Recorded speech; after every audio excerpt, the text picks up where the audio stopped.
Russell Wilson is out as the Denver Broncos quarterback at the start of the NFL new year, which is March 13th. Russell Wilson will no longer be the starting quarterback of the Denver Broncos. He is currently going to incur for the Broncos the largest cap hit in NFL history at $85 million. And if you break that down individually over the next 2 seasons, he will hold the number 1 and number 4 highest cap hits in NFL history for a single season. This is absolutely insane when it comes to the fact that they traded so much to get him and the lack of production, and where we're here now with Russell Wilson no longer the starting quarterback of the Denver Broncos. I want to know, how surprised are you that the Broncos would move off of Russell Wilson so soon into his Broncos tenure?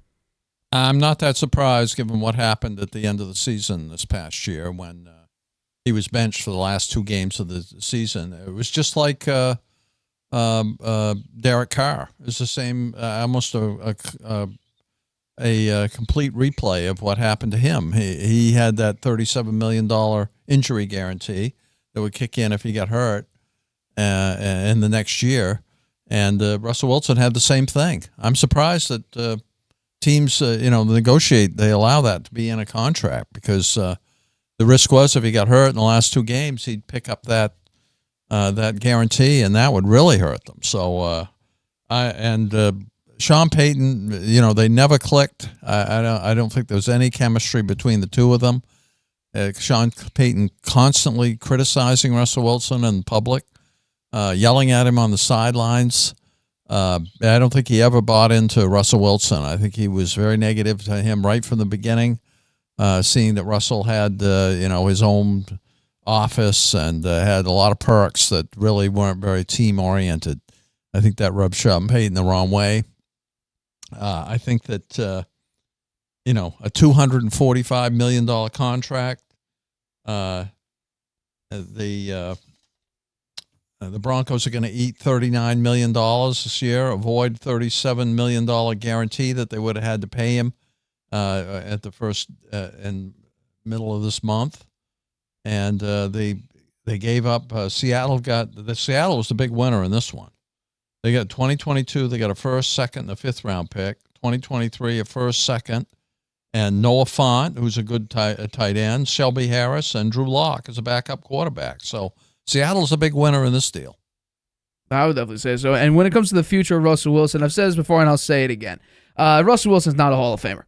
And this is a huge ding to his legacy. If anyone thought he was a Hall of Famer, I think this tenure with the Broncos shows that he probably won't make it to the Hall of Fame.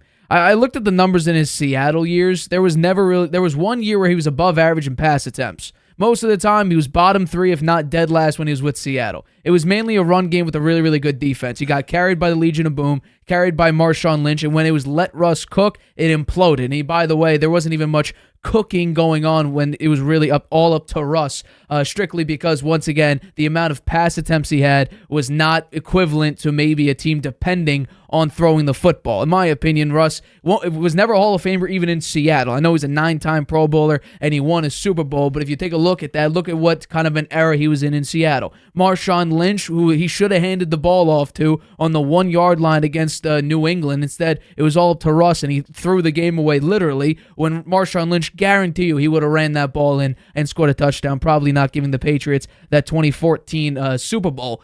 But Russell Wilson, in this season, you're going to say, well, Russ played really well. Because if you look at the numbers, the 66% completion percentage and the 26 touchdowns to 8 interceptions, I think Russ was playing it safe. And I'm going to bring up the numbers comparatively to his previous season and the 2022 season. And these are the numbers. Russ played it safe. The numbers look good. The numbers look really good when you compare it to 2022. The record 4-11 in 2022 compared to 7-8 this past season. 60% completion percentage to 66, 234 to 204. So there's about a 40-yard dip in passing yards per game. Touchdown to interception ratio, 16 touchdowns, 11 picks in 2022 to 26 touchdowns, 8 picks in 2023. A significantly better touchdown interception ratio. And then the passer rating is 14 points higher, basically at 84.4 to 98. And why do I say that these numbers are not what they actually appear to be? Because the numbers I don't have up here are his average depth of target. How far is he throwing the ball to his receivers? In 2022, he was ranked 7th in the league. This past season, 27th in the league. So he's dinking and dunking a lot more this past season. What about deep throw percentage? Remember how Russell Wilson was notorious for rolling outside the pocket and sending bombs to Doug Baldwin or whoever else. DK Metcalf had a couple, beautiful deep shots. His deep throw percentage in his first year with Denver was 3rd in the league. This past season, it was 17th. So he's dinking and dunking a lot more and preserving the touchdown to interception ratio. So to me, this is a massive, ding on Russell Wilson's career. I think, I'm not going to say he played horribly because he really didn't. He didn't play terribly, but he didn't play good enough to win more games. He is no longer this game changer that I think the Broncos were hoping he'd be. By the way, just to begin with, Russell Wilson wasn't even option A. He was option B after they signed Nathaniel Hackett to be their head coach in order to try to go out and get Aaron Rodgers. Well, that fell flat on its face.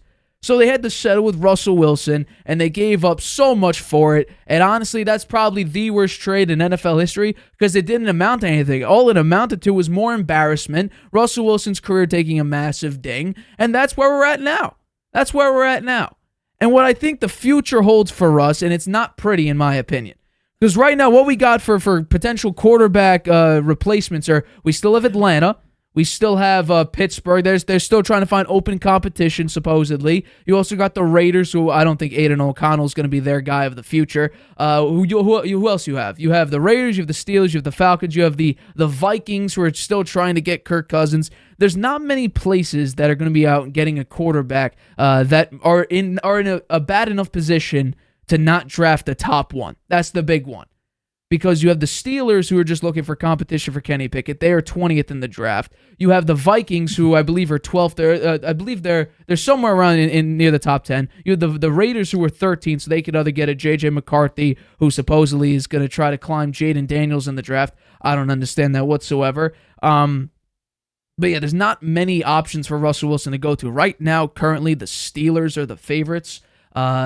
But it's not looking good for us. So his future could be in jeopardy. Where do you think he'll wind up?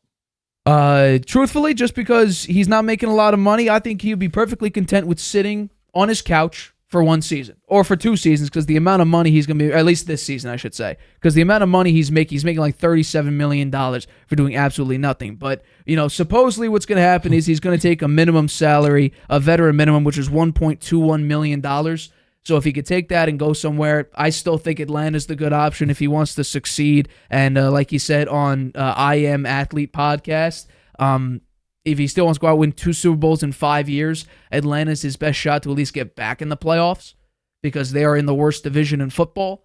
And the Panthers are still probably going to be terrible. The Falcons should be better. You're going to be the quarterback there in my prediction. The Bucs, who knows what's going to happen with them with another year if they sign Baker back. There's a lot of question marks for that entire division. The Saints, they were extremely underwhelming this season. So if I were Russ, I'd go to the Falcons. Don't you think there'd be quite a bit of interest in him if he was out there at $1.2 million? If you could have him for $1.2 million, don't you think there'd be more interest for him? Well, it would be a one-year deal. You're hoping it works. He's a backup. They could bring him in as a backup. Well, why would you do that, though? He's a known star in the league. He can still play at a starter position. So okay, if you bring him as a backup, where does he go? Well, I'm not saying that that he would wind up the backup, but you bring him in to compete for the job. So you're saying then the Steelers thing, because that's the only is the only team that is looking for quarterback competition. Because I guarantee you, if you bring in Russ, if you're the Raiders, don't have a top pick you're going to start the Broncos. No, the Pittsburgh doesn't have a top pick. The 20th pick in the draft. Yeah, so this would be a route for them to go, and that would give Kenny Pickett and who's the other guy? Well, the other 2 quarterbacks are gone. Mitch Trubisky's gone. Mason Rudolph's gone. Mason Rudolph is gone. Yeah, he's no longer under contract. Oh, well, that doesn't mean they might not sign. Well, if you sign Russ, you don't need to sign him back. True. So I think that's probably the likely. If you can have him for next to nothing, then I think he goes there. I almost think maybe the Patriots would be interested in. No, I wouldn't. $1.2 million. Then they could let Russell Wilson and Mac Jones fight it out if they don't. Well, if they're quarterback. But if they're at number 3 and both Jalen Daniels and Caleb Williams are gone, then I think the Patriots should take Marvin Harrison Jr. Well, And that would mean that it's either Mac Jones or somebody else. I don't think it's Bailey Zappi. I doubt he'll make the team. But it could be Russell Wilson if you could pick him up for next to nothing. I wouldn't bring him in, just period. Yeah, I know that's probably not a great I think take, he lands somewhere at $1.2 million for sure. He'll be somewhere, and he'll be given an opportunity to compete for the starting quarterback job. If I'm Russ, why go to a tough division? Huh? If I'm Russ, why am I going to a tough division? I got to play the Bills twice and the Dolphins twice and the Jets defense twice. Well, you don't have any other choices. You have 4 choices that are better chances. Maybe not the AFC West with the Raiders, but truthfully, there's not many good teams that are looking for a quarterback like Russ. They want other young talent or talent that's actually, potentially great, like one of those top picks.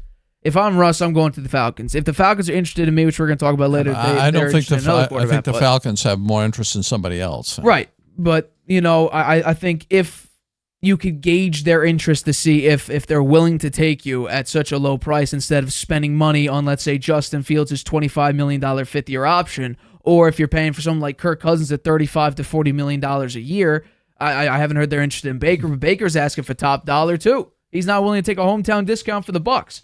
So, I mean, if I could spend $1.2 million for 1 year, I might draft a quarterback while I'm at it as well. I already have a pretty decent offensive core. My defense could use a little bit of improvement. But Russ actually to the Falcons makes a lot of sense because his success in Seattle was built on a great run game. You have Bijan Robinson. You also have Kyle Pitts. You have Drake London. You have you have a pretty good offensive line. So the offense is tailored around what Russell Wilson had a lot of success with. A great run game, a pretty good offensive line, and then the defense still needs a little bit of improvement, but you could build that in the draft if you want and you don't even need to sign to a 1 year, $1.2 million deal. You can get him at a low 20s for 2-3 years. If you want to, keep him on the cheap and maybe say, he could be our starter for the future to come. I think you pick him up for a song and see what happens. Give him a chance to compete, and maybe he wins the starting job. Maybe he doesn't on one of these teams that has a shaky quarterback situation. Well, that's really the Steelers. They're the only one saying that we're looking for competition for our starting quarterback. The Raiders, they're looking for a quarterback. The Falcons, they're looking for a quarterback. The Bears are going to draft a quarterback. There's not many teams that are like, we'll bring him in and there's a chance. It's not like a Mac Jones, Cam Newton situation where you're bringing in a quarterback and seeing who wins in the offseason. You're going there to really be a starter if I'm Russ. So for me, it is the Atlanta Falcons if he wants to try to even get close to his 2 Super Bowls in 5 years. Hi, everybody. Thanks for watching. Make sure you subscribe here to get the latest from the show. Also, if you want to check out the full episode, make sure you click the I in the top right-hand corner right now. If you want to listen to this show anywhere you go, make sure you go to anchor.fm/The Harvey Hour or anywhere you get your podcasts.